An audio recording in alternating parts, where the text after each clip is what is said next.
ನಾಳೆ ಬ್ರೇಕ್ಫಾಸ್ಟ್ ವಿಚಾರ ಬಗ್ಗೆ ಏನಾದರೂ ಕೂಡ ಸಿಎಂ ಡಿಕೆ ಹೋಗ್ತಾ ಇದ್ದೀರಾ ಸರ್ ಅಂತ? ಅವತ್ತು ಹೇಳಿದ್ರು ಮಂಗಳವಾರ ಬ್ರೇಕ್ಫಾಸ್ಟ್ ನಮ್ಮನೆಗೆ ಬಂದ್ಬಿಡಿ ಅಂತ. ಸೊ ನನಗೆ ಇವತ್ತು ಈ ಗಳಿಗೆವರೆಗೆ ಕರೆ ಬಂದಿಲ್ಲ. ಅವತ್ತು ಹೇಳಿದ್ದದು ಮೊನ್ನೆ. ಕರೆದ್ರೆ ಹೋಗ್ತೀನಿ. ಇನ್ನೂ ಕರ್ತಿಲ್ಲ ಸರ್? ಹಾಂ, ಇನ್ನೂ ಕರ್ತಿಲ್ಲ ಸರ್? ಗೊತ್ತಿಲ್ಲ, ಕರಿಬೋದು. ಕರೆದೇ ಕರೀತಾರೆ ಅಂತ ಅನ್ಕೊಂಡಿದ್ದೀನಿ. ಹಾಂ, ಹೌದಾ? ನಿನ್ನೂ ಕರಿಬೋದಮ್ಮ, ಬೇಡವಾ?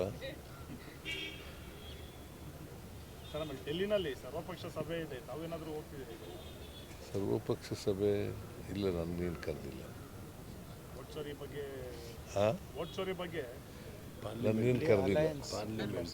FIR filed against Rahul Gandhi and Sonia Gandhi ರಾಜಕೀಯವಾಗಿ ಮಾಡ್ತಾರದಪ್ಪ. ಬಿ ಜೆ ಪಿಯವರು ಇದ್ದಾರಲ್ಲ, ರಾಜಕೀಯವಾಗಿ ಸೇಡ್ ತೀರಿಸ್ಕೊಳ್ತಕ್ಕಂಥ ಕೆಲಸವನ್ನು ಮಾಡ್ತಾರೆ.